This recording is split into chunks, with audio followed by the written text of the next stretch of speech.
போகலாம்.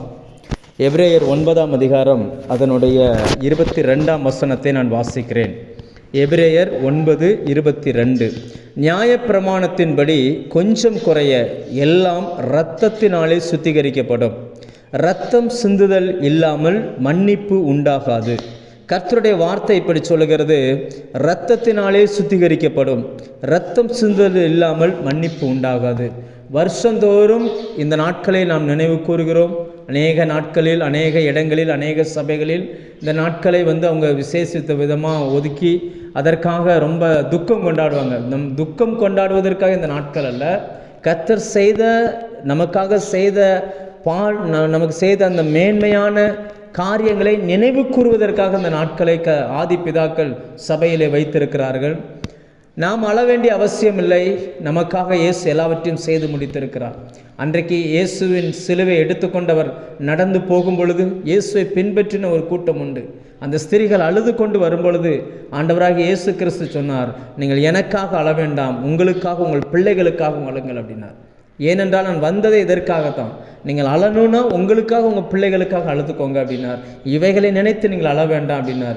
இது மனிதன் மனித பார்வையில் இந்த சிலுவை மரணம், இந்த இவைகளுக்கு பின்னாடி உள்ள அந்த சத்தியங்களை நாம் அறிந்து அதிலிருந்து தேவன் வைத்திருக்கிற அந்த மேன்மையான காரியங்களை நாம் பெற்றுக்கொள்ள வேண்டும் என்று கர்த்தருடைய ஆவியானவர் விரும்புகிறார். இந்த நாளிலே நாம் இந்த காரியத்தை நான் உங்களோடு பேச விரும்புகிறேன். இரத்தம் சிந்துதல் இல்லாமல் மன்னிப்பு உண்டாகாது. இன்னைக்கு பூமியில் பிறக்க போகிற, பிறந்து வாழ்ந்து கொண்டிருக்கிற எல்லா மனுஷனுக்கும் மன்னிப்பு தேவை. ஒவ்வொருத்தருக்கும் மன்னிப்பு தேவை. இந்த பூமியில் பிறக்கிற எந்த மனுஷனாக இருந்தாலும் சரி, அவன் பாவியாகவே பிறக்கிறான். அவனுக்கு மன்னிப்பு வேண்டும் என்றால் அவனுக்கான இரத்தம் சிந்தப்பட வேண்டும். இயேசு கிறிஸ்துவோ நம் எல்லாருக்கும் சேர்த்து சிலுவையில் அந்த இரத்தத்தை சிந்தி இருக்கிறார். அந்த மன்னிப்பு விலையேற பெற்றது. ஒரு மனுஷனுடைய வாழ்க்கையில் அந்த பாவ மன்னிப்பு இல்லை அப்படின்னு சொல்லியாச்சுன்னா அவன் வாழ்க்கை எப்படிப்பட்ட வாழ்க்கையாக இருக்கும் என்பதை நாம் கண்களால் பார்த்து கொண்டிருக்கிறோம். அந்த மன்னிப்புக்காக இயேசுவினுடைய அந்த இரத்தம் சிந்தப்பட்டது. இன்றைக்கு அந்த இரத்தத்தை குறித்து நாம் சில காரியங்களை நாம் படிக்க போகிறோம்.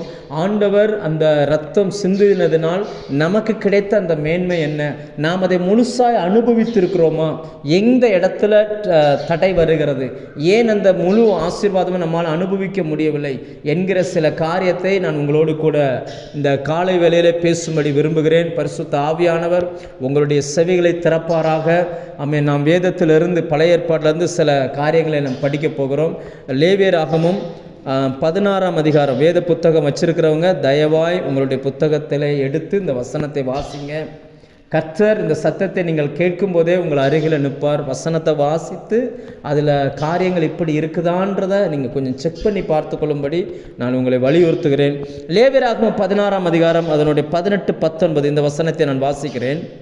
பின்பு அவன், அந்த பிரதான ஆசாரியன், கர்த்தருடைய சந்நிதியில் இருக்கிற பலிபீட தண்டைக்கு வந்து அதற்காக பிராயச்சித்தம் செய்து காளையின் இரத்தத்திலும் வெள்ளாட்டுக்கடாவின் இரத்தத்திலும் கொஞ்சம் எடுத்து பலிபீடத்து கொம்புகளின் மேல் சுற்றிலும் பூசி தன் விரலினால் அந்த இரத்தத்தில் எடுத்து 7 தரம் அதன் மேல் தெளித்து அதை இஸ்ரவேல் புத்திரர்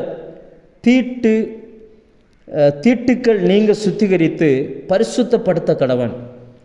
அந்த நாட்களில் இவைகள் என்ன செய்யணும் என்பதை குறித்து ஆண்டவர் ஒரு நிழலாட்டமாய் சில காரியங்களை பண்ணியிருக்கிறார். ஒரு மனுஷனுக்கு பாவ நிவர்த்தியோ அல்லது பரிசுத்தமோ வேணும் அப்படின்னாச்சுன்னா அவன் தேவ சமூகத்துக்கு வரணும்.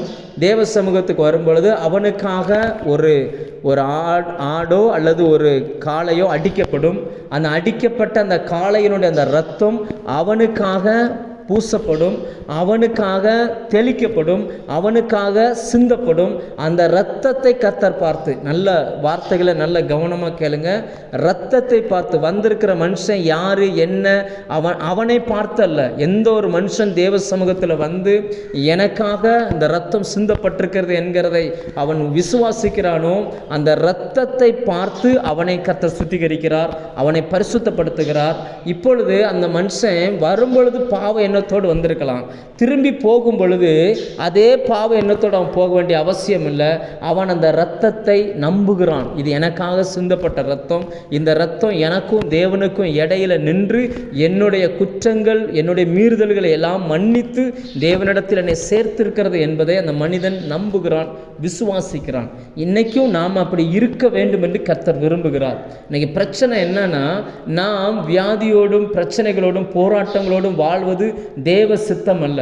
ஆனால் நம்ம அநேக நேரங்களில் வியாதியையும் பிரச்சனையும் போராட்டத்துக்கும் கொடுக்கிற முக்கியத்துவத்தை அவைகளை நிவர்த்தி செய்வதற்காக கொடுக்கப்பட்ட இரத்தத்திற்கு நாம் கொடுப்பதில்லை. அதனால தான் இன்னைக்கு நிறைய பிரச்சனை.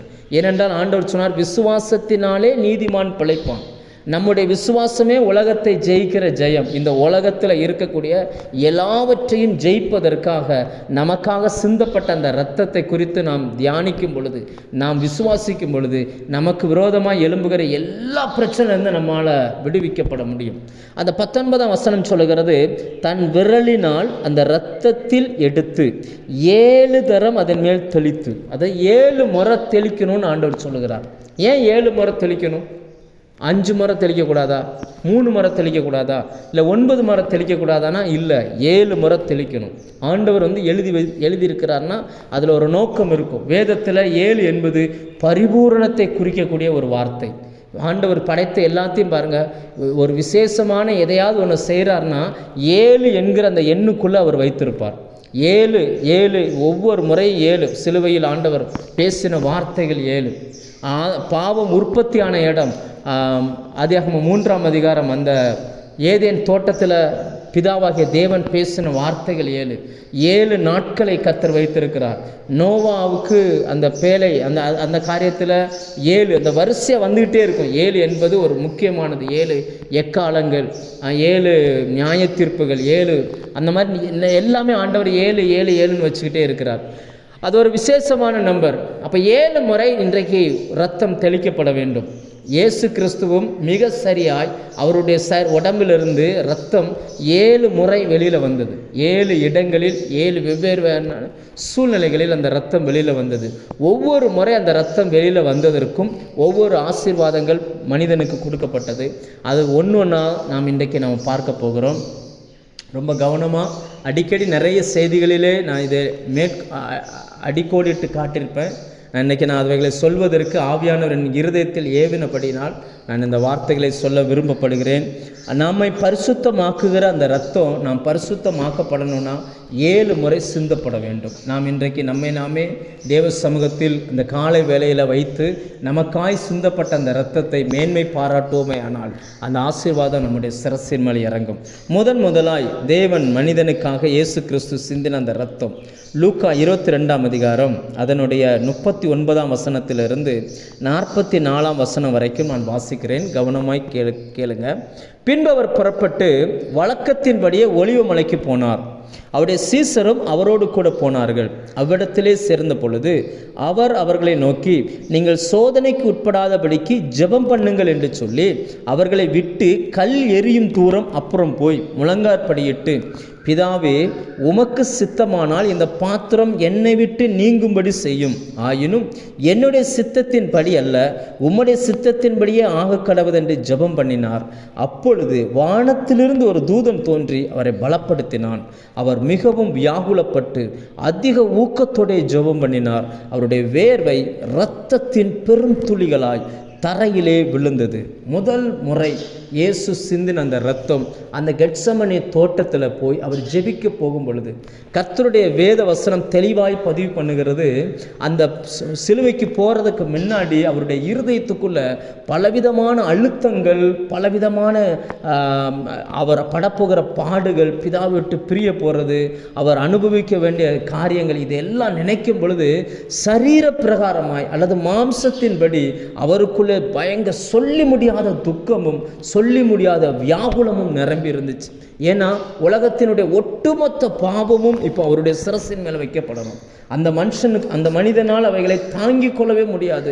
அவ்வளவு பாரமான ஒரு காரியத்தை இப்போ இயேசுவினுடைய சரீரத்தின் மேலே வைக்கணும். அவருக்கு அது தெரியும், இதை நம்மளால் தாங்க முடியாது என்பதை தெரிஞ்சுக்கிட்டு அவர் அதிகமாக ஊக்கத்தோடு ஜெபித்தார். வேதம் சொல்லுகிறது, வியாகுலப்பட்டு ஊக்கத்தோடு ஜெபித்தார். ஏன் அப்படி ஜெபிக்கணும் அப்படின்னா, இன்றைக்கும் சில நாடுகளில் சில கொடூரமான தண்டனைகளை வச்சுருக்கிறாங்க. நான் கேள்விப்பட்டேன், ரஷ்ய நாடுகளில், சில நாடுகளில் ஒரு மனிதன் தப்பு பண்ணிட்டா அவனுக்கு மரண தண்டனை எப்படி கொடுப்பாங்கன்னா, சேரில் எலக்ட்ரிக் சேர் வச்சுருப்பாங்களாம், ஹை வோல்டேஜ் எலக்ட்ரிக், அதில் பாய்ச்சப்படும். அதில் கொண்டு போய் அந்த மனுஷனை உட்கார வச்சுட்டு அந்த கரண்ட்டை பாய்ச்சிருவாங்க. அந்த மனுஷனால் அது தாங்க முடியாத துடித்து சாகணும். அப்படி ஒரு மனுஷனுக்கு அந்த தண்டனை கொடுத்துருக்கும் பொழுது அந்த தண்டனையை விடிஞ்சு அந்த தண்டனை நிறைவேற்றப்படணும். இரவிலேயே அதை நினச்சி அவனுக்கு இரத்த நாளங்கள் வெடித்து அந்த இரத்த நாளம் வெடித்ததுலேயே அவன் இறந்து போயிட்டான். ஏன்னா அந்த அந்த அந்த பயம், அந்த கலக்கம், இவைகள் எல்லாம் இருந்துச்சு. இயேசு கிறிஸ்துவுக்கும் இவைகள் இருந்துச்சு. ஏனென்றால் அவர் நம்முடைய பாவங்களை தன்னுடைய சரீரத்தில் சுமந்தார். லிட்டரலாக அவருடைய சரீரத்தில் அவ்வளோ வேதனைகள் அவர் பட வேண்டி இருந்துச்சு. அப்போ அதை நினைக்கும் பொழுது இங்கே ஒரு வசனம் பதிவு பண்ணப்பட்டிருக்கிறது. பரிசுத்த ஆவியானவர் நம்மோடு கூட பேசுவாராக. இயேசு எப்படி ஜெபிக்கிறார்னா, உமக்கு சித்தமானால் இந்த பாத்திரம் என்னை விட்டு நீங்கும்படி செய்யும் அப்படின்றார். அப்படின்னா என்ன அர்த்தம்னா, எனக்கு இதில் விருப்பம் இல்லை, ஆனால் நீங்கள் கொஞ்சம் விருப்பப்பட்டீங்கன்னா, உங்களுக்கு விருப்பம்னா நான் இதை விட்டு வெளியில் வந்துடுறேன் அப்படின்ற மாதிரி அவர் சொல்லுகிறார். இன்னும் சொல்லப்போனால், சுய சித்தத்தை நிறைவேற்றுகிறதில் இருக்கிற இடத்துல முதல்ல அந்த ரத்தம் சிந்தப்படுகிறது. அப்போ இதன் மூலமாய் நமக்கு கிடைக்கிற ஆசீர்வாதம் என்னவென்றால், ஏதேன் தோட்டத்தில் ஆதாமும் ஏவாளும் தங்களுடைய சுய விருப்பத்தை அவர்கள் செய்தார்கள். அந்த கனியை பறித்து சாப்பிட்டதனுடைய விளைவாய் அந்த சுய சித்தம் அவர்களுக்குள்ளே வர ஆரம்பிச்சிச்சு. இப்போ அந்த நமக்குள்ள வரைக்கும் தொடர்ந்து வந்துக்கிட்டே இருக்குது. சில நேரங்களில் சில பாவங்கள், சில மீறுதல்கள் நம்மை விடாமல் அழுத்தும் பொழுது அதிலிருந்து தப்பிப்பது எப்படி என்று நமக்கு தெரியாமல் தடுமாறுகிறோம். இங்கே இயேசுக்கு அவருக்கு அந்த சிலுவைக்கு போகிறதுக்கு விருப்பம் இல்லை. அவர் ஜெபிக்கிறார், பிதாவே இந்த பாத்திரம் என்னை விட்டு நீங்க கூடுமானால் நீங்கும்படி செய்யும் சொல்லிட்டு அடுத்த செகண்ட் சொல்லுகிறார், உம்முடைய சித்தத்தின்படி அவர் ஆகட்டும் அப்படின்ட்டார். இதுவரைக்கும் இயேசுவின் நாட்களுக்கு முன்னாடி வரைக்கும் பார்த்தீங்கன்னா எந்த மனுஷனும் அப்படி தன்னுடைய சொந்த விருப்பத்தை விட்டு சொந்த சித்தத்தை ஜெயிக்கவே முடியாது. இன்னைக்கும் ஜெயிக்கவே முடியாது. ஆனால் இயேசு கிறிஸ்துவனுடைய ரத்தம் சிந்தப்பட்ட பிறகு நாம் அந்த இரத்தத்தை விசுவாசிப்போமே ஆனால் நம்மால் நம்முடைய சுய வெறுப்புக்கு அப்பாற்பட்டு நடக்க முடியும். இன்னும் புரிகிற மாதிரி சொன்னால், பாவம் செய்யணும்னு வர்ற சோதனையிலிருந்து நம்மளால் ஜெயிக்க முடியும். சுயநலமாய் முடிவெடுப்பது தான் பாவம். சுயநலம் எங்கே உடைக்கப்படுகிறதோ, சுயநலம் இல்லாத மனுஷன் அந்த பாவத்தை ஜெயிக்க முடியும். இன்றைக்கி மனுஷனுடைய சொந்த விருப்பங்கள், அதாவது சில நேரங்களில் சொல்லுவாங்க, ஒரு சின்ன பொய் தானே, ஒரு சின்ன கையெழுத்து தானே, ஒரு சின்ன பார்வை தானே, ஒரு சின்ன கோபம் தானே, சின்னது. அதாவது என்னென்னா, நம்ம விருப்பத்தை நிறைவேற்ற சிலரால் கண்ட்ரோலே பண்ண முடியாது. ஆதாமுக்கும் ஏவாளுக்கும் பிரச்சனை என்னென்னா, அவங்களால அதை கண்ட்ரோல் பண்ண முடியலை. அவங்களுக்கு தெரிஞ்சது இந்த பழத்தை சாப்பிடக்கூடாதுன்னு தேவன் சொல்லி இருக்கிறாரு. சாப்பிட்டா எதிர்வினைவுகள் வேறு மாதிரி வரும்னு தெரிஞ்சிருந்தும் அந்த பிசாசினுடைய அந்த தந்திரத்தில், அவங்க பேசுகிற அந்த பேச்சில் இவங்களால தன்னுடைய சுய விருப்பத்தை கண்ட்ரோல் பண்ணவே முடியலை. ஆனால் இங்கே இயேசு கிறிஸ்து அதை சொந்த விருப்பத்தை கண்ட்ரோல் பண்ணுகிறார். அவர் சிந்தின அந்த இரத்தம், அவர் வியாகுலப்பட்டு அவர் சிந்தினார். அந்த இரத்தத்தை நாம் விசுவாசிப்பதினால் நம்மாலும் இன்றைக்கு இச்சை அடக்கத்தோடும் பாவத்தை ஜெயிக்கிற வெற்றியுள்ள வாழ்க்கையோடும் நம்மால் வாழ முடியும். நம்ம 1 யோவானில் வாசிக்கிறோம், தேவனால் பிறப்பதெல்லாம் உலகத்தை ஜெயிக்கும் அப்படின்றார். பொல்லாங்கன் அவனை தொட்டான் அப்படின்றார். அவன் தேவனால் பிறந்தவன் பாவம் செய்ய மாட்டான் அப்படின்றார். என்ன காரணம்? எப்படி அவனால் தன்னை கண்ட்ரோல் பண்ணிக்கூட முடியும் அப்படின்னுச்சுன்னா, இயேசுனுடைய அந்த இரத்தம் நமக்காய் சிந்தப்பட்டது. அந்த இரத்தம் நமக்காய் பரிந்து பேசி கொண்டிருக்கிறது. இன்றைக்கும் அந்த இரத்தத்தை நாம் விசுவாசிப்போமானால் பாவ உணர்வு வரும் பொழுது அதிலிருந்து நம்மால் தப்பிக்கொள்ள முடியும். இன்றைக்கி நிறைய உலகத்தில் இருக்க நிறைய பேரால் நாவை கண்ட்ரோல் பண்ண முடியலை, எமோஷனில் பேசிடுறாங்க, சில சில சிந்தனைகளை கண்ட்ரோல் பண்ண முடியலை, சில சூழ்நிலைகளை அவங்களால ஜெயிக்க முடியலை, அவங்களுக்கு விருப்பம் இல்லை, செய்யக்கூடாதுன்னு தான் நினைக்கிறாங்க, ஆனால் அந்த டைமிங் வந்த உடனே டக்குன்னு விழுந்துருவாங்க. அப்படிப்பட்ட விழுந்து விழுந்து எந்திக்கிற மனிதன் கூட இயேசுனுடைய இந்த இரத்தத்தை விசுவாசிப்பானே ஆனால் நிச்சயமாக ஒரு நாள் அவனால் நிமிர்ந்து நிற்க முடியும். இன்றைக்கி விசுவாசியாக நம்ம இருக்கிறோன்னா ரட்சிக்கப்பட்ட உடனே எல்லாத்தையும் நம்ம ஜெயிச்சிட்டோன்னு அர்த்தம் இல்லை. நம்மக்கிட்ட இன்னும் ஜெயிப்பதற்கு போராடி கொண்டே இருக்கிறோம். ஒவ்வொரு முறை விழும் பொழுதும் நம்ம விழுந்து அந்த இடத்துல கிடக்காமல் எந்திரிச்சு நிற்பதற்கு இந்த ரத்தம் நமக்கு தைரியம் கொடுக்கிறது. இந்த ரத்தம் எனக்காய் சிந்தப்பட்டிருக்குது அப்படின்னு நம்ம விசுவாசிக்கிறபடினால நம்ம விழுந்தாலும் அதில் விட்டு எழுந்திருக்கிறோம். ஏனென்றால் ஆண்டவர் சொல்லியிருக்கிறார், நீதிமான் 7 தரம் விழுந்தாலும் அவன் எழுந்திருப்பான். தேவன் அவனை எழுந்திருக்க பண்ண வல்லவராய் இருக்கிறார். அந்த இரத்தம் நமக்காக பரிந்து பேசிக்கொண்டே இருக்கிறது. ஒருவன் பாவம் செய்வானானால் நீதிபரராய் இருக்கிற இயேசு கிறிஸ்து அவனுக்காக பரிந்து பேசுகிறார். இன்றைக்கும் அந்த இரத்தம் நமக்காய் பரிந்து பேசி கொண்டிருக்கிறது. நான் வேலை செய்கிற இடத்தில், வீடுகளில், உலகத்தில் எத்தனை மனிதர்கள் தங்களை கண்ட்ரோல் பண்ண முடியாமல் இன்னைக்கு விழுந்துருந்தாங்க தெரியுமா? தங்களை கண்ட்ரோல் பண்ண அந்த உலகத்தில் இச்சை அடக்க அந்த கண்ட்ரோலாக வாழ முடியாமல் நிறைய பேர் சாமியாராக போயிருந்தாங்க. ஆனால் அங்கே போனாலும் இவங்களால கண்ட்ரோல் பண்ண முடியலை. சிலரால் பண ஆசையை கண்ட்ரோல் பண்ண முடியலை, சிலரால் பொருள் ஆசையை கண்ட்ரோல் பண்ண முடியலை, சிலரால் சரீரத்துக்கு அடுத்த காரியங்களை கண்ட்ரோல் பண்ண முடியல. ஆனால் இந்த இரத்தத்தை ஒரு மனுஷன் விசுவாசிப்பானே ஆனால், இந்த இரத்தம் எனக்காக சிந்தப்பட்டது, இந்த இரத்தம் என்னை பாதுகாத்து கொள்ளுன்னு அந்த இரத்தத்தை ஒரு மனுஷன் விசுவாசிப்பானே ஆனால் அவனால் தன்னை முழு சரீரத்தையும் கண்ட்ரோல் பண்ணி வாழ முடியும். ஜெயமுள்ள ஒரு வாழ்க்கையை நம்மால் வாழ முடியும். பாவத்துக்கு நோ சொல்ல முடியும். பாவத்தை செய்யாதபடி அந்த சூழ்நிலைகளை ஜெயிப்பதற்கு கர்த்தர் நமக்கு பலன் கொடுப்பார். அந்த இரத்தம் நமக்காக சிந்தப்பட்டது.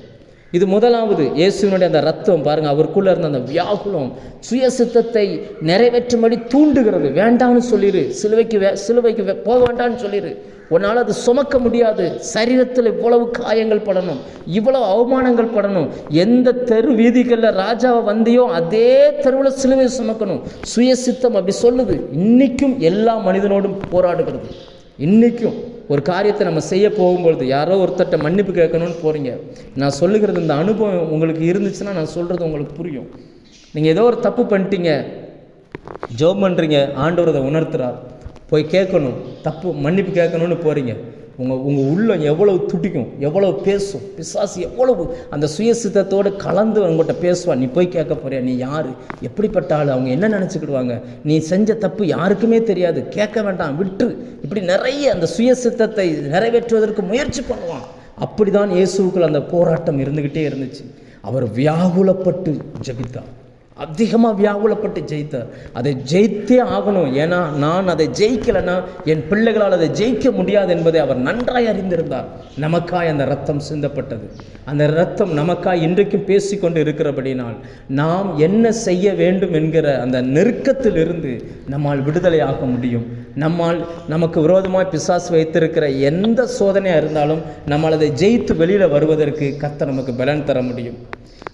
அந்த ஆசீர்வாதத்தை இந்த காலை வேளையில் கர்த்தர் ஒவ்வொருவருக்கும் தருவதற்கு விருப்பப்படுகிறார். இதை செய்கிறதுக்கு ஒன்று தான், நாம் நம்மளை பார்க்கக்கூடாது, சூழ்நிலையை பார்க்கக்கூடாது. நமக்காய் சிந்தப்பட்ட அந்த இரத்தத்தை மட்டுமே நம்ம விசுவாசிக்கணும். எனக்கா அந்த இரத்தம் சிந்தப்பட்டிருக்குது, அந்த இரத்தம் எனக்கு பேசும், எந்த சூழ்நிலையை விட்டு விடாது. நீங்கள் யோசேப்பினுடைய வாழ்க்கையை கவனித்து பாருங்கள். யாருமே இல்லை வீட்டில், எல்லா வேலைக்காரங்க அந்த அம்மா வெளியில் அனுப்பிடுச்சு. யோசேப்பும் அந்த போத்திபாரின் மனைவி மட்டும்தான் இருக்கிறாங்க. யாருக்கும் தெரியாது, வெளியில் யாருக்குமே தெரியாது. ஆனால் சம்பவம் என்ன, அந்த பெண் யோசேப்பு சொல்லுகிறார், தேவனுக்கு விரோதமாய் இவ்வளோ பெரிய பொல்லாப்புக்கு நான் எப்படி சிக்கிக்கொள்வது, இந்த காரியத்தை நான் செய்கிறது எப்படி என்று அவர் தன்னை அந்த பாவத்துக்கு நோ சொல்லுகிறார். இயேசுவின் ரத்தம் சிந்தப்படாத அந்த காலத்திலேயே ஒரு மனுஷனால் ஜெயிக்க முடியுமே. ஆனால் நமக்கு இயேசுவினுடைய ரத்தம் சிந்தப்பட்டிருக்கிறது. அந்த விசுவாசத்தை வச்சு இந்த உலகத்தை நம்மளால் ஜெயிக்க முடியும். உலகத்தின் இச்சைகளையும் அதனுடைய போராட்டங்களையும் நம்மளால் கண்டிப்பாக ஜெயிக்க முடியும். அதனால தான் சபைகளுக்கு எழுதும் பொழுது ஆவியானவர் சொல்லுவார், ஜெயம் கொள்ளுகிறவன் எவனோ அப்படிம்பார். அப்படின்னா நமக்கு அந்த போராட்டம் உண்டு, நம்ம ஜெயிக்கணும். ஜெயிப்பதற்கு அவருடைய ரத்தம் நமக்கு உதவி செய்யும். அந்த ரத்தம் இன்றைக்கு உங்களுக்கு உதவி செய்யட்டும். இன்றைக்கு உங்களுக்கு விரோதமாய் பிசாசு வைத்திருக்கிற எல்லா கண்ணிகளிலிருந்து கர்த்தர் உங்களை விடுதலை ஆக்குவாராக. கண்ணி தெரித்தது, நாம் தப்பினோம் என்று எழுதியிருக்கிற வசனத்தின்படி இன்னைக்கு அநேகரை வீழ்த்துவதற்கு பிசாசு வைத்திருக்கிற எல்லா கண்ணிலிருந்து இயேசுனுடைய அந்த ரத்தம் அவர்களை விடுதலை ஆக்கட்டும். ரெண்டாவதா இயேசுனுடைய ரத்தம் சிந்தப்பட்ட எங்கே சிந்தப்படுகிறது? மத்தேயு 27ஆம் அதிகாரம் அதனுடைய 26ஆம் வசனத்தை நாம் வாசிக்கும் பொழுது அங்கே இயேசுவையும் பரபாசையும் கொண்டு வந்து நிப்பாட்டுகிறார்கள். 2 பேரில் யாரை விடுதலை ஆக்க வேண்டும் என்று கேட்கும் பொழுது ஜனங்கள் எல்லாரும் பரபாசை என்று சொல்லுகிறார்கள். அப்போ அவர் சொல்லுகிற அந்த தீர்ப்பை பாருங்க. 27ஆம் அதிகாரம் 26வது வசனம்.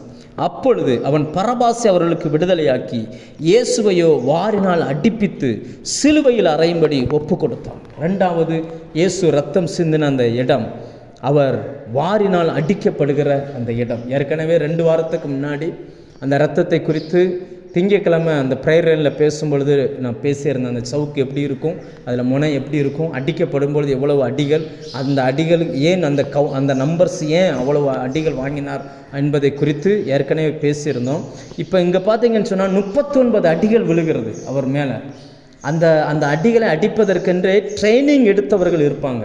எல்லாராலும் அடிக்க முடியாது. அந்த சவுக்கை தூக்கி அடித்து, ஏன்னா அடித்த உடனே அவங்க சரீரத்தில் மாட்டிக்கிடும். நம்ம சரீரத்தில் எலும்புகள், முதுகில் எலும்புகள் இருக்கிறபடினால சில அந்த கல், சில கொக்கியெல்லாம் அந்த எலும்பில் மாட்டிக்கிடும். அதை பிடித்து இழுப்பதற்கு பலனுள்ள மனிதர்கள் தேவை. எனவே பலமுள்ளவர்கள் அதுக்கு ட்ரெயினப் பண்ணினவங்க இருப்பாங்க, அவங்க தான் அதை செய்வாங்க. சில குற்றவாளிகளை அடிக்கும் பொழுது அவங்க ஓடிடுவாங்கன்றதுக்காக கையை பிடிச்சி கம்பத்தில் கட்டி வச்சுருவாங்க, அப்படி குனிஞ்சு கட்டி வச்சுருவாங்க. இவரால் அங்கும் இங்கும் அசைய முடியாது, அப்படி அடி விழ வேண்டி இருக்கும். இதே சங்கீதத்தில் நம்ம வாசிக்கிறோம். சங்கீதம் 129:3 உழுகிறவன் உழுகிறது போல என்னுடைய முதுகு இருந்துச்சு அப்படின்றார். உழுகிறவனுடைய அந்த படைச்சால்களை போல இருந்துச்சு. அதாவது நல்ல கடினமான நிலத்தை ஒரு டிராக்டர் வச்சு உழும் பொழுது உடச்சி அந்த மண் ஒன்றோடு ஒன்று ஒட்டாமல் அப்படி இருக்கிறது போல வாரினால் அடிக்கப்படும் பொழுது அவருடைய சரீரத்தின் சதைகள் பிஞ்சு அங்கும் இங்கும் தெறிக்க ஆரம்பிச்சிச்சு. ரத்தம் அப்படியே கொட்ட ஆரம்பிச்சிச்சு. அந்த முதுகை பார்த்தா முதுகு மாதிரியே இல்லை, அவ்வளவும் துண்டு துண்டா சதைகளாக இருந்துச்சு. ஏன் இந்த அடிகள்? ஏன் ஆண்டவர் இவ்வளவு அடிகளை ஏன் வாங்கினார் அப்படின்னு பார்த்தீங்கன்னா ஏசாயா 53:5 சொல்லுகிறது, அவருடைய தழும்புகளினால் நாம் சுகமாகிறோம், அவருடைய தழும்புகளினால் நாம் குணமாகிறோம். 39 அடி. இன்னைக்கு உலகத்தில் வியாதிகளுக்கு எண்ணிக்கையே இல்லை. புது வியாதிகள் வருது, ஒவ்வொரு நாளும் வியாதிகள் வருது. மருத்துவத்துறையே கலங்கி நிற்குது. ஒரு வியாதிக்கு மருந்து கண்டுபிடிச்சா அதுக்கு மருந்து கண்டுபிடிக்கிறதுக்கு முன்னாடி 4-5 வியாதி வந்துடுது. இது என்ன செய்கிறதுனே தெரியல. இப்படி நிறைய நூற்றுக்கணக்கான வியாதிகள் இருந்தாலும் இந்த வியாதிகளுக்கான அந்த ரூட் இருக்கு இல்லையா, அந்த பிரிவுகள், அதை மொத்தத்தில் 39 பிரிவுகளாக தான் பிரிக்கிறாங்களாம். அந்த எந்த வியாதி வந்தாலும் அந்த 39க்குள்ளே இருந்து தான் வரும். உலகத்தில் மனுஷனுக்கு மருந்து கண்டுபிடிக்காத நோய்க்கும் கூட இயேசு கிறிஸ்துவின் தழும்புகளினால் சுகம் உண்டு.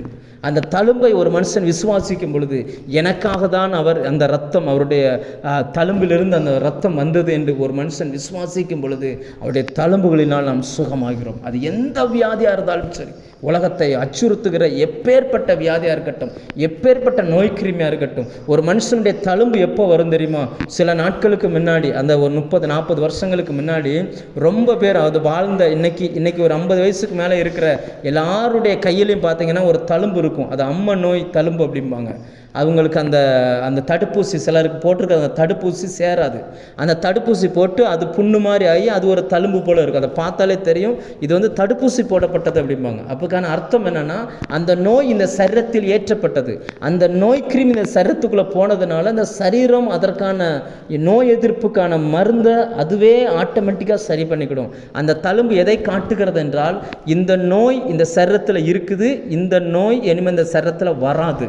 ஏற்கனவே அதற்கான தடுப்பூசி போடப்பட்டிருக்கிறதுனால இந்த சரீரம் இந்த நோய்க்கு எதிர்த்து நிற்கிறது. இந்த நோயில், இந்த சரீரத்தில் அந்த நோய் வராது என்பதை காட்டுகிறது. அதே தான் அவருடைய தழும்புகளினால் நாம் சுகமாகிறோம். இந்த உலகத்தில் இதுவரைக்கும் வந்த வியாதி, இனி வரப்போகிற வியாதி, எல்லா வியாதியும் சிலுவையில் இயேசு என்கிற அந்த சரீரத்துக்குள் போடப்பட்டது. அந்த எல்லா நோய் கிருமிகளும் அவருடைய சரீரத்துக்குள் போடப்பட்டது.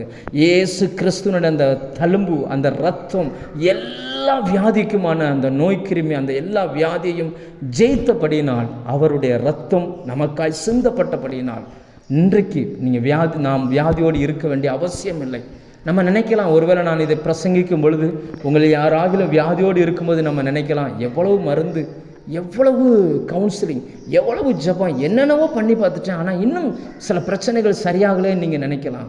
ஒன்றை புரிந்து கொள்ளுங்கள், நாம் நினைக்க வேண்டியது வியாதியையோ மருந்தையோ அல்ல, இயேசுவினுடைய இரத்தத்தை. அந்த இரத்தம் எனக்காக சிந்தப்பட்டது. அந்த மனுஷன் விசுவாசிக்கணும், இருதயத்தில் விசுவாசிக்கணும், அதை வாயினால் அறிக்கை பண்ணணும். அவன் பேசுகிற அந்த வார்த்தையை அவனுடைய அவன் காது கேட்டு மறுபடியும் அவன் இருதயத்துக்குள்ளே போச்சுன்னா 100% அந்த சரீரம் சுகத்தை பெற்றுக்கொள்ளும். தெய்வீக சுகம் இன்றைக்கும் சாத்தியமே. ஆண்டவர் சொல்கிறார், கீலேயாத்தின் பிசின் தைலம் இல்லையோ, அங்கே ரணவைத்தியனும் இல்லையோ, பின்னையே என் ஜனமாகிய குமாரத்தை இன்னும் சொஸ்தமடையாமல் இருக்கிறார். என்ன காரணம் அப்படின்னா, 1 ரணவைத்தியன், பரிசுத்த ஆவியானவர் ஆப்ரேஷன் பண்ணி உள்ளே இருக்கிற அந்த அழுக்கை, அசுத்தத்தை, பாவ எண்ணத்தை வெளியில் எடுக்கிறவர். 2வது கீலேயாத்தின் பிசின் தைலமாகிய இயேசுவினுடைய ரத்தம். அந்த ரத்தம் நமக்காய் சிந்தப்பட்டபடினால் எல்லா வியாதியும் நீங்க நம்மை சுத்திகரிக்க அவர் போதுமானவராக இருக்கிறார். நாம் வியாதியோடு இருக்க வேண்டிய அவசியம் இல்லை. அன்றைக்கு மட்டுமல்ல, இன்றைக்கும் 2000 வருடங்களுக்கு முன்பதாய் சிந்தின அந்த ரத்தத்திற்கு இன்றைக்கும் சுகமாக்குகிற வல்லமை இருக்கிறது. நீங்கள் விசுவாசிக்க கூடுமானால், நீங்கள் அறிக்கை செய்ய கூடுமானால் தெய்வீக சுகத்தை உங்களால் பெற்றுக்கொள்ள முடியும். அந்த 2வது சிந்தின அந்த ரத்தம் நம்முடைய வியாதிக்காக சிந்தப்பட்ட ரத்தம். நம்ம சரத்தில் வருகிற எல்லா வியாதிக்குமான அந்த சிந்தப்பட்ட ரத்தம். அதனால தான் அந்த தழும்பு இன்னும் அவருடைய சரீரத்தில் இருக்குது. அந்த தழும்புகளினால் நாம் குணமாகிறோம். வார்த்தை விசுவாசிப்போம், வார்த்தை தருகிற ஜீவனை நாம் பெற்றுக்கொள்வோம். கர்த்தர் நம்மோடு பேசுவாராக. 3வதாக அவருடைய ரத்தம் எங்கே சிந்தப்பட்டது? ஏசாயா தீர்க்க தரிசன புஸ்தகம் 50ஆம் அதிகாரத்தில் ஒரு வசனம் எழுதப்பட்டிருக்கிறது. 6வது வசனம் நான் வாசிக்கிறேன். ஏசாயா 50ஆம் அதிகாரம் 6ஆம் வசனம். அடிக்கிறவர்களுக்கு என் முதுகையும் தாடை மயிரை பிடுங்குகிறவர்களுக்கு என் தாடைகளையும் ஒப்பு கொடுத்தேன். அவமானத்துக்கும் உமிழ்நீருக்கும் என் முகத்தை மறைக்கவில்லை. 3வதாக அவருடைய ரத்தம் சிந்தப்பட்ட எந்த விதத்தில் அந்த தெளிக்கப்பட்ட அந்த ரத்தமாய் வந்துச்சுன்னா, அவருடைய தாடை மயிரை பிடித்து இழுத்து அப்படி கையோடு பிடிங்கி எடுத்தார்கள். இது சாதாரண விஷயம் இல்லை. ஒருவேளை இதை நமக்கு புரியாமல் இருக்கலாம். நிறைய இதனால் எப்படி ரத்தம் வரும் நம்ம நினைக்கலாம். நிச்சயமாக ரத்தம் வரும். ஏனென்றால் அதை பிடுங்கி எடுக்கும் பொழுது 2, 3 பக்கம் 4 பக்கம் அப்படி ஆளுக்கு ஒன்று பிடுங்கி எடுக்கும் பொழுது முகத்தில் இருந்து அந்த அந்த அந்த ரோமங்கள் பிடுங்கப்பட்டபடியினால் அந்த ரத்தம் வடிய ஆரம்பிச்சது. இது எதை காட்டுகிறது அப்படின்னாச்சுன்னா, ஒரு யூதனை பொறுத்த வரைக்கும் முகத்தில் ஒன்றை பிடுங்கி எடுக்கிறது அல்லது உமிழ்றது அல்லது அவமானம், அது ஒரு அவமானத்தை காட்டுகிறது. ஒரு ஆளுக்கு முகத்தில் ஒருத்தர் கையை வச்சிட்டார் அப்படின்னாலே அவர் அவமானப்படுத்துறதுக்கு சமம். நம்ம என்னாகமத்தில் ஒரு சம்பவத்தை நம்ம வாசிக்கிறோம். மோசேக்கு விரோதமாய் மிரியாமும் ஆரோனும் சில வார்த்தைகளை பேசுவாங்க. அப்போ அந்த மிரியாம் பேசின அந்த வார்த்தையின் விளைவாய் மிரியாம் குஷ்டரோகியாக மாறி போவாள். அப்போ மோசே ஜெபிப்பார், ஆண்டவரே இப்படி இருக்கிறா, அவளை சுகமாக்குன்னு சொல்லி. அப்போ கர்த்தர் சொல்வார், தகப்பன் முகத்தில் உமிழ்ந்தால் 7 நாள் வெட்கப்பட வேண்டாமோ அப்படின்னு சொல்லி. அப்போ முகத்தில் இருந்து ஒரு கை வைத்து அவர்கள் அது தாடை மயிரை பிடுங்குகிறார்கள். அப்படின்னா என்ன அர்த்தம் அப்படின்னாச்சுன்னா, அவமானம் அவர் ஏற்றுக்கொண்டார். நம்மளுடைய அவமானத்தை அவர் ஏற்றுக்கொண்டார். நாம் இன்றைக்கு அவமானப்பட்டு நிற்க வேண்டிய அவசியம் இல்லை. நாம் ஜனங்களுக்கு முன்னாடி தலை குனிந்து நிற்க வேண்டிய அவசியம் இல்லை. அவர் முகத்திலிருந்து வடிந்த அந்த ரத்தம் நம்மை இன்னைக்கு ஜெயமுள்ளவர்களாய் மாற்றுகிறது. நாம் இயேசுவை ஏற்றுக்கொள்ளும் பொழுது, மனிதனை தேவன் படைக்கும் பொழுது அவமானத்திற்கும் ஏளனத்திற்குமாய் படைக்கலை. அதை வசனம் எப்படி சொல்கிறது பாருங்கள். ஒரு வசனத்தை வாசிக்கிறேன். சங்கீதம் 8ஆம் சங்கீதம் அதில் 3ஆம் வசனத்திலிருந்து 8ஆம் வசனம் வரைக்கும் 5ஆம் வசனம் வரைக்கும் வாசித்தா மனுஷன் எப்படி படைச்சிருக்கிறார் பாருங்கள். உமது விரல்களின் கிரியாகிய உம்முடைய வானங்களையும் நீர் ஸ்தாபித்த சந்திரனையும் நட்சத்திரங்களையும் நான் பார்க்கும்போது மனுஷனை நீர் நினைக்கிறதற்கும் மனுஷகுமாரனை நீர் விசாரிக்கிறதற்கும் அவன் எம்மாத்திரம் என்கிறேன். நீர் அவனை தேவதூதரிலும் சற்று சிறியவனாக்கினீர், மகிமையினாலும் கனத்தினாலும் அவனை முடிசூட்டினீர். மகிமையினாலும் கனத்தினாலும் முடிசூட்டப்பட்ட மனுஷன் அவமானம் பட்டபடியினால், பிசாசுக்கு முன்னாடி அவன் அவமானமாய் நின்றபடியினால் பிசாசு அவனுடைய வாழ்க்கையை கேவலமாய் மாற்றினபடியினால் இன்றைக்கி அந்த அவமானம், அந்த கேவலமான சம்பவங்கள் எல்லாம் இயேசுவின் சரத்தின் மேல் இறக்கி வைக்கப்பட்டது. அவருடைய முகத்தில் உள்ள அந்த தாடை மயிர் பிடுங்கப்பட்டது. உமிழ்ந்தார்கள். அவருடைய முகத்தில் உமிழ்ந்தார்கள். உமிழ்நீருக்கும் அவருடைய முகம் அவர் விட்டு கொடுக்கவே இல்லையா. என் ஜனங்கள் அவங்க படுகிற எல்லா அவமானத்தையும் நான் ஏற்றுக்கொள்கிறேன். அதுக்கு பதிலாக அவங்கள கனம் அவங்களுக்கு கிடைக்கட்டும், அவங்களுக்கு மகிமை அவங்களுக்கு கிடைக்கட்டும்னு சொல்லி நமக்காக எல்லாவற்றையும் அவர் ஏற்றுக்கொண்டார். மூன்றாவதாக அவருடைய ரத்தம் சிந்தப்பட்டதுனால தான் இன்றைக்கி நாம் எங்கு போனாலும் அந்த கனத்தையும் அந்த மகிமையை நாம் பெற்றுக்கொள்கிறோம். சங்கீதம் 133 நம்ம வாசிக்கிறோம், இதோ சகோதரர்கள் ஒருமித்து வாசம் பண்ணுவது எத்தனை நன்மையும் எத்தனை இன்பமுமானது. அது ஆரோனுடைய சிரசின் மேல் ஊற்றப்பட்டு அவனுடைய தாடியின் வழியாய் வடிந்து அங்கியே நினைக்கிற நல்ல தைலத்துக்கு ஒப்பாக இருக்கிறது. தேவன் இயேசு கிறிஸ்து அந்த அபிஷேக தைலம், அதாவது நீங்கள் பைபிளை படிச்சிங்கன்னா ஆரோன் தலையில் அபிஷேக தைலத்தை ஊற்ற மாட்டாங்க, தொட்டு தான் வைப்பாங்க. ஆனால் நமக்காக பிந்தின ஆரோனாய் நமக்காக வெளிப்பட்ட பிரதான ஆசாரியராய் இயேசு கிறிஸ்து இருக்கிறார். அவர் மேலே தேவன் ஆனந்த தைல அபிஷேகத்தை ஊற்றினார். அவர் மேலே ஊற்றப்பட்டது அவருடைய தாடியின் வழியாய் வடிந்து அவருடைய அங்கி இருக்கிற அந்த சரீரமாகிய சபையை இன்றைக்கு நினைத்து கொண்டு இருக்கிறது. எவ்வளவு அவமானமான கேவலமான வாழ்க்கையை ஒரு மனுஷன் இந்த பூமியில் வாழ்ந்திருந்தாலும் அந்த இரத்தத்தை விசுவாசித்து அவருக்குள்ளே வந்துட்டான் அப்படின்னாச்சுன்னா அவனை அவமானமாகவே வைக்க போகிறதில்ல, அவனை கனப்படுத்துகிறார், அவனுக்கு மகிமையை கொடுக்கிறார். எந்த பூமியில் எந்த இடத்தில் அவன் வெட்கப்பட்டானோ, எந்த இடத்தில் மனிதர்கள் மத்தியில் நிற்பதற்கு தலை குனிந்து நின்றானோ அதே இடத்துல கர்த்தர் அவனை தலை நிமிர பண்ணி கனப்படுத்துகிறார், மகிமையினால் நிரப்புகிறார். காரணம் என்னவென்றால் இயேசு அந்த சரீரத்தில் அவருடைய தாடை மயிர் பிடுங்கப்பட்டு வடிந்த அந்த இரத்தத்தை நினைவு கூர்ந்து அவர்களுடைய வாழ்க்கையை மாற்றுகிறார். இன்றைக்கி நம்ம வாழ்க்கையை கொஞ்சம் யோசித்து பாருங்கள். இயேசுவை ஏற்றுக்கொள்வதற்கு முன்னாடி நம்ம எப்படி இருந்தோம்? ஒருவேளை மனிதனுக்கு முன்னாடி கனமாக இருக்கலாம், ஒரு கனத்துக்குரிய மனிதர்களை நம்ம வாழ்ந்திருக்கலாம். ஆனால் இயேசுவை ஏற்றுக்கொள்வதற்கு முன்னாடி நமக்குட்ட பாவம் இருக்கும் பொழுது பிசாசுக்கு முன்னாடி நம்ம நிர்வாணிகளாகவே இருந்தோம். அந்த ஆவிக்குரிய வாழ்க்கையில் நம்ம ஒரு நிர்வாணிகளாகவே இருந்தோம். தேவ சமூகத்துக்கு வருவதற்கு எவ்வளவு அவமானப்பட்டோம், எவ்வளவு தலைக்குனிவை சந்தித்தோம். சரி, நான் இப்படி இருக்கிறேனே, நான் எப்படி இயேசுவிட்ட வர்றது, இப்படியெல்லாம் நம்ம யோசித்தோம். ஆனால் இயேசுவை ஏற்றுக்கொண்டு வந்து இன்றைக்கு சபையில் சேர்க்கப்பட்டு மூழ்கி ஞானஸ்தானம் எடுத்து பரிசுத்தாவின் அபிஷேகத்தை பெற்ற பிறகு நாம் இன்றைக்கு ஆவிக்குரிய விஷயத்திலும் உலக பிரகாரமாகவும் கனப்படுத்தப்பட்டிருக்கிறோம், மகிமைப்படுத்தப்பட்டிருக்கிறோம். தேவன் எவர்களை அழைத்தாரோ அவர்களை மகிமைப்படுத்தியும் இருக்கிறார். இன்றைக்கி நீங்கள் இருக்கிற இடங்களில் அவருக்கு சாட்சியாய் வைத்திருக்கிறார். உங்களில் அவர் மகிமைப்படுகிறார். இதுக்கெல்லாம் காரணம் என்னென்னா அவருடைய சரீரத்தில் அவர் முகத்திலிருந்து அந்த தாடியை பிடித்து இழுத்து அதிலிருந்து வடிந்த அந்த இரத்தத்தை அவர் நினைவு கூறுகிறபடியினால் நம்மை கனப்படுத்துகிறார், நம்மை மகிமைப்படுத்துகிறார். நாலாவதாக அவருடைய சரீரத்திலிருந்து இரத்தம் எங்கே வெளிவருது? மத்தேயு 27ஆம் அதிகாரம் அதனுடைய 29, 30 இந்த வேத பகுதியை நான் வாசிக்கிறேன். 27ஆம் அதிகாரம் 29, 30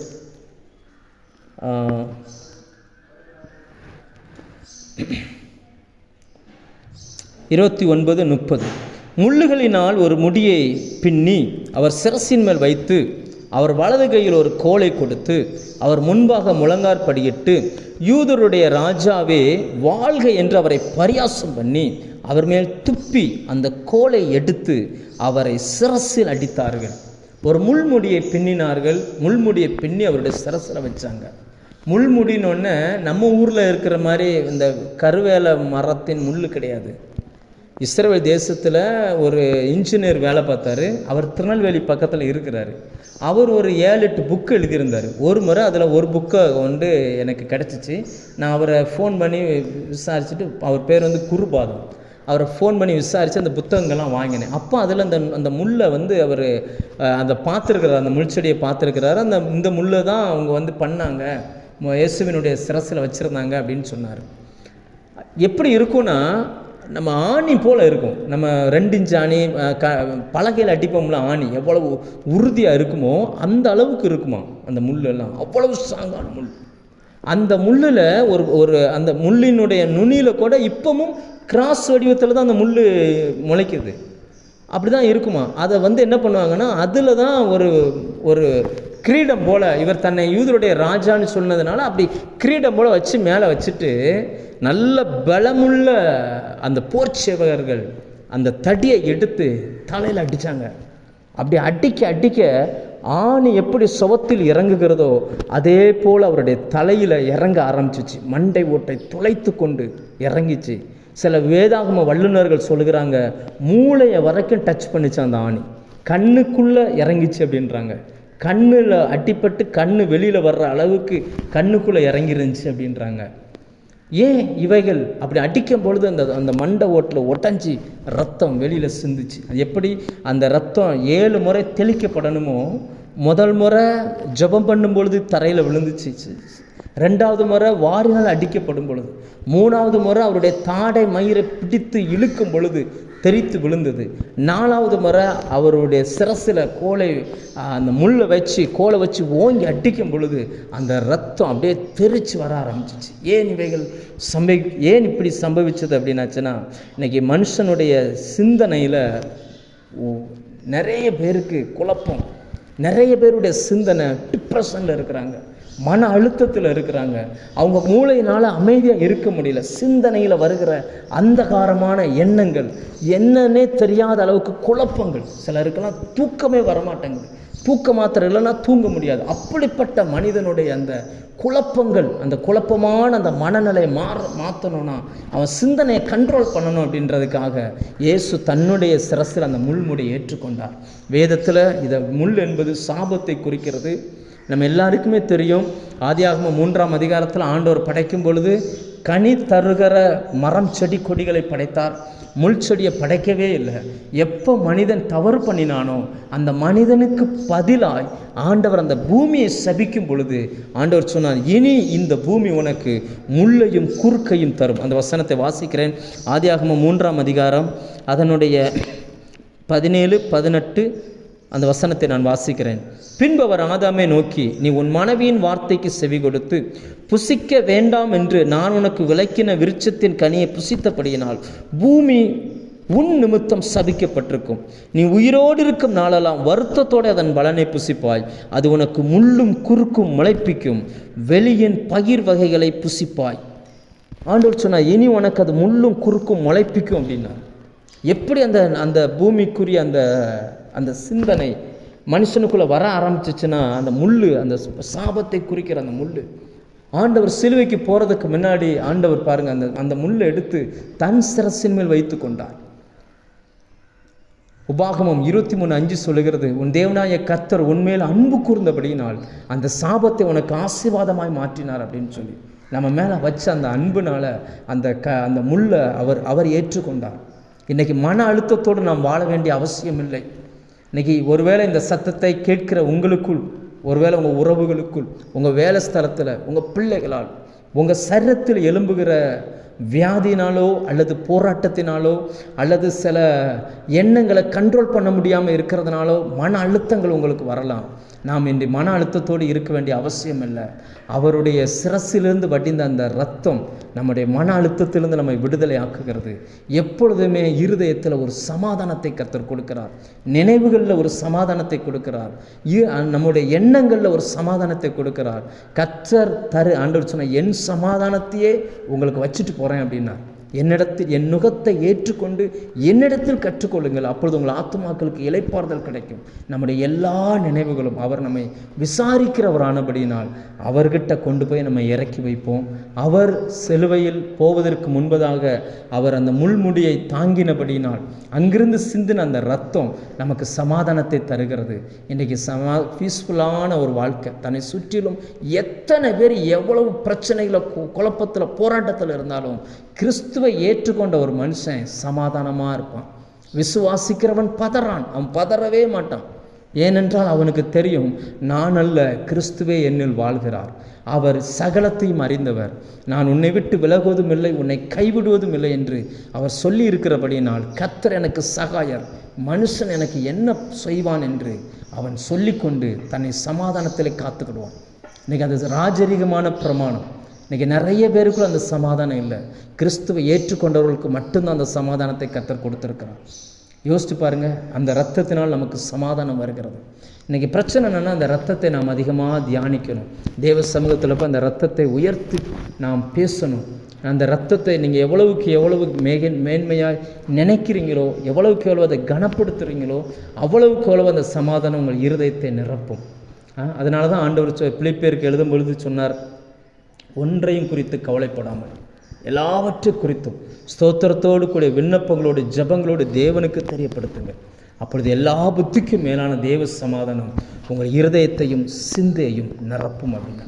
இன்றைக்கி நிறைய பேருக்கு உங்களுடைய பிள்ளைகளை குறித்த கவலை இருக்குதா? நினைவுகள் அதை எப்போவுமே துரத்திக்கிட்டே இருக்குதா? வேலை செய்யும்போது இந்த நினைவு வந்துக்கிட்டே இருக்குது, வீட்டில் இருக்கும்போது இந்த நினைவு வந்துக்கிட்டே இருக்குது. என்னால் அதை தாண்டி எதுவுமே செய்ய முடியல, என் பிள்ளை இப்படி போயிடுவானோ, என் பிள்ளையோட வாழ்க்கை இப்படி ஆயிருமோ அப்படின்னு நீங்கள் நிறைய யோசிக்கிறீங்களா? தேவ சமூகத்தில் அறிக்கை எடுங்க. அவருடைய ரத்தம் எனக்காக சிந்தப்பட்டது, அது அந்த விலைக்கிரயத்தை கொடுத்துருக்கிறது. மன அழுத்தத்துக்கான மருந்தாய் இயேசுனுடைய ரத்தம் இருக்குது. இதை ஒரு மனுஷன் நினைக்க ஆரம்பிச்சிட்டானா, அதை தியானிக்க ஆரம்பிச்சிட்டானா, அதை தன் நாவினால் அறிக்கையிட ஆரம்பிச்சிட்டானா, அவனுடைய இருதயத்தில் கர்த்தர் சமாதானத்தை கட்டளையிடுகிறார். இன்றைக்கி அப்படிப்பட்ட சமாதானத்தை நீங்கள் பெற்றுக்கொள்ள வேண்டும் என்று தேவன் விரும்புகிறார். ஐந்தாவதாக மார்க்கு 15ஆம் அதிகாரம் 24ஆம் வசனத்தில் அவர்கள் அவரை சிலுவையில் அறைந்தார்கள் அப்படின்னு இருக்குது. எப்படி அறைந்தார்கள்? சங்கீதம் 22:16 வாசித்தோம்னா, கைகளையும் கால்களையும் உருவ குத்தினார்கள் அப்படின்னு வேதம் சொல்லுகிறது. கைகளில் ஆணிகளால் அவர் அடிக்கப்பட்டார். 2 கைகளையும் எடுத்து ஆணிகளால் ஆணின்னு நம்ம காலண்டருக்கு அடிக்கிற ஆணி கிடையாது. அது பார்த்திங்கன்னு சொன்னால் கூடார் ஆணி. அதாவது கூடார் ஆணின்னா நல்ல பெருசாக இருக்கும். ஏன்னா அந்த சிலுவையில் அவருடைய வெயிட்டான அந்த சரீரம் பாடி அந்த 2 கையிலையும் கால்லையும் அடிச்சிருக்கிற அந்த 3 ஆணியில் தான் நிற்கிது. இந்த ஆணியெல்லாம் பிடுங்கிட்டு வந்துடும். இந்த ஆணியை வச்சு அடிக்க முடியாது. அவர் அடிக்கும் பொழுது அப்படியே அந்த கூடார ஆணி, சாதாரண கூர்மையான ஆணி அல்ல, கூடார ஆணி. அந்த கூடாரத்துக்கு அடிப்பாங்க, சாமியான பந்தலுக்கு இழுத்து அடிப்பாங்க. அந்த மாதிரி இதெல்லாம் பார்த்திங்கன்னா அடிக்கும் பொழுது அந்த சதை அப்படியே பிஞ்சு வெளியில் போச்சு. அதனால தான் உன்னை என் உள்ளங்கையில் வரைந்திருக்கிறேன் அப்படின்ற அந்த வார்த்தை மொழிபெயர்ப்பில் எப்படி இருக்கும்னா, உன்னை என் உள்ளங்கையில் செதுக்கி இருக்கிறேன்னு சொல்லும். எப்படி அந்த கொஞ்சம் கொஞ்சமாக ஒரு சிற்பி ஒரு கல்லை செதுக்குவானோ, அதே போல் நம்ம ஆண்டவர் தன் கரங்களில் வைத்திருக்கிறார். அவருடைய கைகளில் அடிக்கப்பட்ட பொழுது அந்த இரத்தம் சிந்தப்பட்டது. அது நமக்கு எதை காட்டுகிறது? சங்கீதம் 128 2ஆம் வசனம் சொல்லுகிறது, உன் கைகளின் பிரயாசத்தை நீ சாப்பிடுவாய், உனக்கு பாக்கியமும் நன்மையும் உண்டாயிருக்கும். ஆனால் மனுஷன் சபிக்கப்பட்ட பொழுது அந்த கையின் பிரயாசத்தை அவனால் சாப்பிட முடியலை. ஆண்டவர் சொன்னார், இனி வெளியின் பயிர் வகைகளை நீ புசிப்பாய். சில ஆங்கில மொழிபெயர்ப்பில் போட்டிருப்பாங்க, நீ பிரெட்டை சாப்பிடுவ அப்படின்னு. அதுக்கு முன்னாடி வரைக்கும் மரங்களினுடைய இயற்கையான பழங்களையும் அந்த நேச்சுரல் ஃபுட்டை மட்டுமே மனுஷன் சாப்பிட்டுக்கிட்டு இருந்தான். அதை தான் ஆண்டவர் ஃபஸ்ட்டு கொடுத்தார். ஆனால் பாவம் செஞ்ச உடனே தான் உணவை சமைத்து சாப்பிடுகிற பழக்கத்தை கொடுத்தார். இன்றைக்கி எவ்வளவு சம்பாதிச்சாலும் நிறைய பேருடைய கரத்தில் வருகிற அந்த பணங்கள் ஆசீர்வாதமாய் மாறலை. அந்த பணம் கையில் வருது, ஆசீர்வாதமாய் மாறலை. ஆண்டவர் சொன்னார், நான் உன்னை ஆசீர்வதிப்பேன், நீ ஆசீர்வாதமாய் இருப்பாய் அப்படின்னார். கர்த்தர் உங்களை ஆசீர்வதிப்பார். கர்த்தருடைய ஆசீர்வாதமே ஐஸ்வர்யத்தை தரும், அதனோடு அவர் வேதனையை கூட்ட மாட்டார். இன்றைக்கி பாருங்கள், தேவ ஜனங்களுக்கு வருகிற கொஞ்சம் வருமானமோ அதிக வருமானமோ கர்த்தருக்குள்ளே இருந்தால் அந்த பணம் ஆசீர்வதிக்கப்பட்டிருக்கும். ஆண்டவர் நம்முடைய கையின் பிரயாசங்களை ஆசீர்வதிக்க விரும்புகிறார். நாம் ஆசீர்வதிக்கப்பட்டவர்களாக இருப்போம். நமக்காய் அவருடைய கரங்கள் அடிக்கப்பட்டது. வலது இடது 2 புறத்திலும் கர்த்தருடைய கரம், கையில் ஆணிகள் அடிக்கப்பட்டது.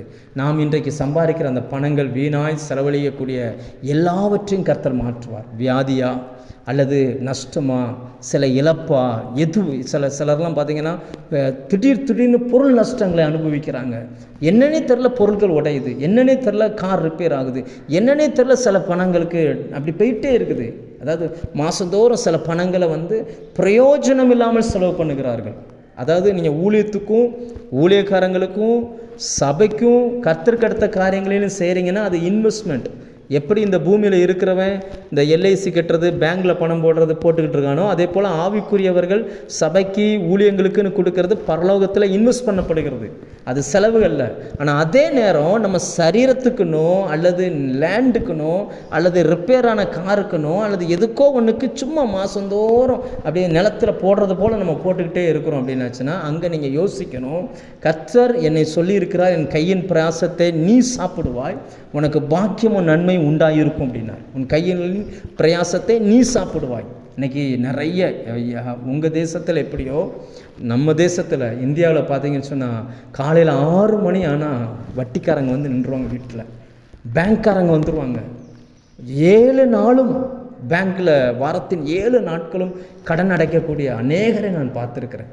ஆனால் இப்படிப்பட்ட கடன்காரங்களாக இருக்கிறவங்க கூட இயேசுவின் இரத்தத்தை விசுவாசித்தால் எல்லா கடன்களையும் அடைத்துட்டு அவங்களை நிம்மதியாய் வாழ்வதற்கு அந்த இரத்தம் நமக்காய் பேசுகிறேன். ஏராளமான கடன்களோடு சிக்கி தான் நான் ஊழியத்துக்கு வந்தேன். கடனில் மாட்டிக்கிட்டு தப்ப வைக்க வழி தெரியாமல் எங்கள் சர்ச்சுக்கு மேலே அந்த மொட்டை மாடியில் போய் இருந்துக்கிட்டு, ஆண்டவரே என் ஜீவனை எடுத்துருங்க, என்னால் இந்த கடனை கட்ட முடியாது, என்னால் என் பிள்ளைங்க படுகிற கஷ்டத்தை என்னால் பார்க்க முடியாது, என் ஜீவன் எடுத்துருங்க, நான் உங்களை அறிந்து கொண்டதுனால என்னால் தற்கொலை பண்ண முடியாது, என் ஜீவனை எடுத்துருங்கன்னு சொல்லி எவ்வளவோ நாட்கள் அழுதேன். ஒரு நாள் ஆண்டவர் சொன்னார், வேலையே நீ செய்ய வேண்டாம், போய் ஊழியத்துக்கு போ அப்படின்னார். அப்படி தேவ சத்தத்தை கேட்டு தேவனால் அழைக்கப்பட்டு தான் நான் அந்த ஊழியத்துக்கு வந்தேன். இந்த ஊழியத்துக்கு வந்த பிறகு ஆண்டவர் இந்த இரத்தத்தை குறித்த நிறைய வெளிப்பாடுகளை கொடுக்க ஆரம்பித்தார். நான் அறிக்கையிட கொஞ்சம் கொஞ்சமாக கடன்களை எல்லாம் கர்த்தர் அடைக்க ஆரம்பித்தார். இன்றைக்கி கையின் பிரயாசங்களில் உங்களுக்கு ஒரு ஆசீர்வாதம் இல்லாமல் இருக்குதா? உங்கள் பிள்ளைகளுக்கு ஆசீர்வாதம் இல்லாமல் இருக்குதா? எவ்வளவு சம்பாதிச்சாலும் திரும்பி பார்க்கும்பொழுது ஒன்றுமே இல்லையே, என்னன்னு தெரியலையே, இவ்வளவு வேலை பார்த்ததுக்கு நான் இவ்வளவு சம்பாதிச்சிருக்கணும், ஒன்றுமே இல்லையே, எங்கேயோ ஒரு இடத்துல மிஸ் ஆகுது அப்படின்னு நீங்கள் நினைப்பீங்கன்னா, இயேசு நமக்காய் சிந்தின அந்த இரத்தத்தை நீங்கள் நினைவு கூறுங்க. தேவ சமூகத்தில் அதை பேசுங்க. ஆண்டவரே, பாக்கியமும் நன்மை உண்டாயிருக்குன்றதுக்காகத்தானே உங்கள் கைகளில் நீங்கள் சிலுவையில் அடிக்கப்பட்டீங்க, அந்த இரத்தத்தை நினைவு கூறுகிறேன், அந்த இரத்தம் என் மேலே தெளிக்கப்படட்டும்னு சொல்லி கேளுங்க. உங்கள் கைகளின் பிரயாசத்தை கர்த்தர் ஆசீர்வதிப்பார். அடுத்தது 6வது, அவருடைய கால்களை உருவ குத்தினார்கள். அந்த 2 காலையும் ஒன்றா சேர்த்து வச்சு அடித்தாங்க. அந்த சதை அப்படி பிஞ்சிட்டு போய் அந்த இதோடு ஒட்ட ஆரம்பிச்சிச்சு. அது நமக்கு எதை காட்டுகிறது? லூக்கா 10ஆம் அதிகாரம் 19ஆம் வசனத்தில் சத்துருக்கள் மேலே ஒரு அதிகாரத்தை ஆண்டவர் சொல்லுகிறார். 19ஆம் வசனம், இதோ சர்ப்பங்களையும் தேள்களையும் மிதிக்கவும் சத்துருடைய சகல வல்லமை மேற்கொள்ளவும் உங்களுக்கு அதிகாரம் கொடுக்கிறேன், ஒன்றும் உங்களை சேதப்படுத்த மாட்டாது. ஆண்டவர் சொன்னார், சத்துருவின் கிரியை உன் காலு கீழே வச்சிருக்கட்டான் அப்படின்னு. ஆனால் இயேசுவை ஏற்றுக்கொள்வதற்கு முன்னாடி வரைக்கும் சத்துருவின் காலு கீழே நம்ம இருந்தோம். அவன் நம்மை மிதிக்க ஆரம்பித்தான். அவன் சொல்லுகிறதெல்லாம் நம்ம கேட்க ஆரம்பித்தோம். என்னைக்கு இயேசுனுடைய ரத்தத்தை நம்ம விசுவாசித்தோமோ, என்னைக்கு அந்த இரத்தத்தின் வல்லமை நம்ம விசுவாசித்தோமோ, அன்னைக்கே நம்முடைய கால்களை அவர் பலப்படுத்த ஆரம்பித்தார். நம் காலின் கீழ் அவனை நசுக்கி போட ஆரம்பித்தார். வசனம் அப்படி தான் சொல்லுகிறது, சமாதானத்தின் தேவன் தாமே சாத்தானை உங்கள் காலின் கீழ் நசுக்கி போடுவாராக, சத்துருவை மிதிக்கத்தக்கதாய் உங்கள் கால்களை கர்த்தர் பலப்படுத்துவாராக. கர்த்தர் உங்கள் கால்களை பலப்படுத்துவார். ஆண்டவர் நம்முடைய கால்களை பலப்படுத்துவார். அதற்கு நாம் அப்படி பலன் உள்ளவர்களாய் வாழ வேண்டும் என்பதற்காகத்தான் அவர் தன்னுடைய கால்களில் அந்த ஆணியை ஏற்றுக்கொண்டார். அந்த சிந்தின அந்த ரத்தம் நமக்கு அந்த அதிகாரத்தை கொடுத்துருக்கிறது. உங்கள் கால் படுகிற எந்த ஸ்தலமாக இருக்கட்டும், அந்த ஸ்தலத்தில் ஆளுகை செய்கிற பிசாசின் ஆளுகையை உங்களால் ஜெயிக்க முடியும். அந்த இடத்துல ஆளுகை செய்யக்கூடிய சத்துருவின் அந்தகார வல்லமைகளை உங்களால் ஜெயிக்க முடியும். ஏன்னா ஆண்டவர் சொல்லியிருக்கிறார், சர்ப்பங்களையும் தேள்களையும் மிதிக்கவும் அப்படின்றார். சர்ப்பத்தின் அந்த சுபாவம் பார்த்தீங்கன்னா எப்பேற்பட்டவனையும் விழத்தள்ளிடும். தேவ பிரசன்னத்தில் இருந்த ஏவாளையே வஞ்சித்து விழத்தள்ளிருச்சுல. ஆனால் அப்பேற்பட்ட அதை கூட இயேசுனுடைய அந்த இரத்தத்தின் வல்லமை உங்கள் மேலே இருக்கிறதுனால நீங்கள் போனீங்கன்னா உங்கள் முன்னாடி எல்லாமே மண்டியிட ஆரம்பிக்கும்.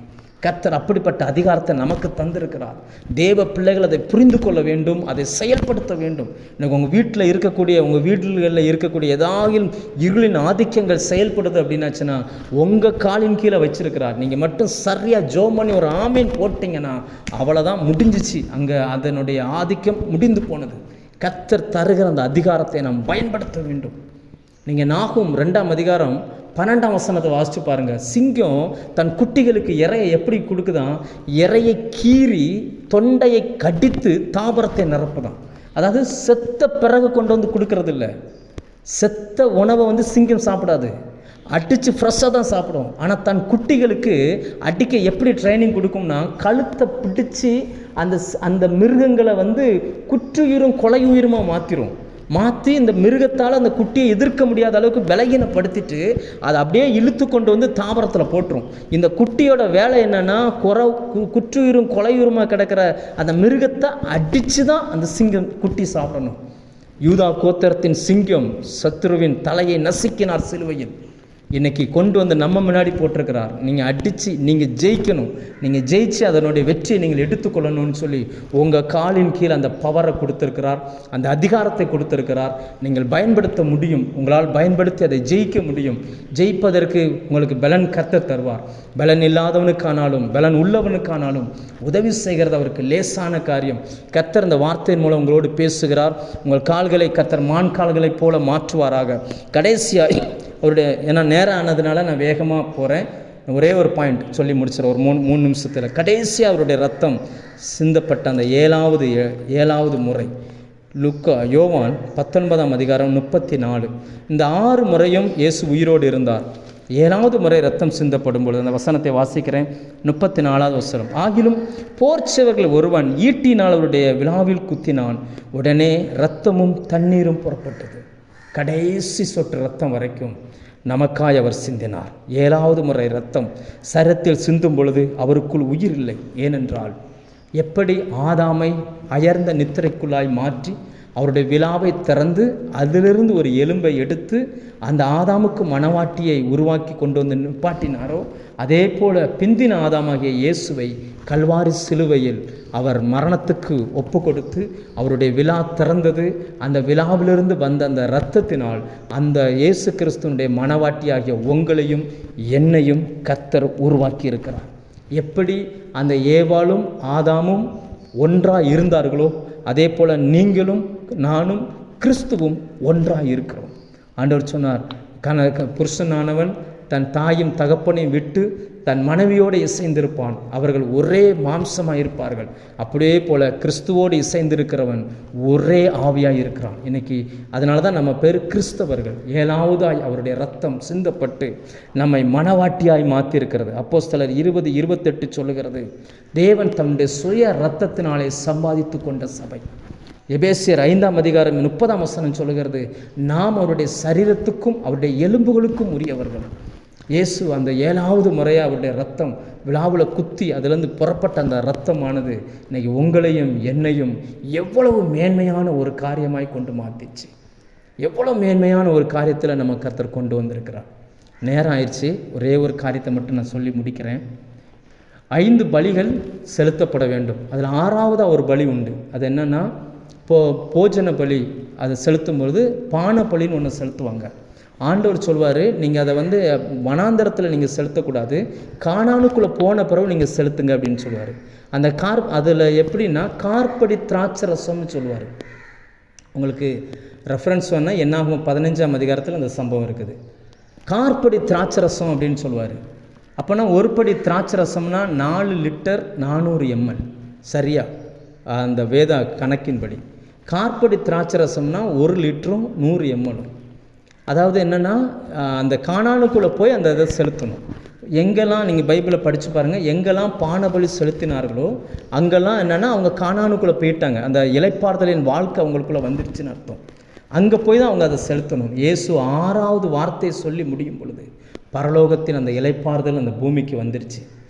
7வதாய் அவருடைய வார்த்தையை பேசி முடிச்சிட்டாரு. அதுக்கப்புறம் அவருடைய விழா திறந்த உடனே அங்கேருந்து அந்த ரத்தம் வெளிவந்துச்சான். ஏன்னா அந்த கானான் அந்த இளைப்பாறுதலின் வாழ்க்கைக்குள்ள நம்ம வந்துட்டோன்றதுக்கு அடையாளம், இவர்கள் கானானுக்குள்ளே போன உடனே தான் அந்த கார்படி திராட்சை ரசத்தை செலுத்துவார்கள், அது பான பலியாய் செலுத்துவார்கள். அந்த தேவன் அதை பார்த்து அவர்களுக்கு இளைப்பாறுதலான ஒரு வாழ்க்கையை கொடுப்பார். அதுக்கு அடையாளமாக இயேசுவினுடைய சரீரத்திலிருந்து இந்த ரத்தம் வெளிப்பட்டது. மருத்துவத்துறையில் இருக்கிறவங்க சொல்லுவாங்க, எப்போ ஒரு மனுஷனுடைய இருதயம் நிற்கும் அப்படின்னா, அந்த சரீரத்துக்குள்ளே 1 லிட்டர் 100 ml கீழே ரத்தம் போயிருச்சுன்னா, ஒரு லிட்டர் 100 ml வரைக்கும் ரத்தம் இருந்துச்சுன்னா இதயம் துடிக்கும். 1 லிட்டர் 100 ml தான் இருக்குது அப்படின்னா இதயம் நின்றும், அது மரித்த சரீரமாக மாறிடும். அப்படி தான் சிலுவையில் எல்லா ரத்தமும் வெளியில் போன பிறகும் அவருடைய உடம்புக்குள்ளே அந்த 1 லிட்டர் 100 ml ரத்தம் இருந்தது. அந்த இரத்தத்தான் அவன் குத்தும் பொழுது வெளியில் வந்தது. அதன் மூலமாக அந்த இளைப்பாறுதலை நாம் அனுபவிக்கிறோம். கர்த்தர் நமக்கு உதவி செய்வாராக.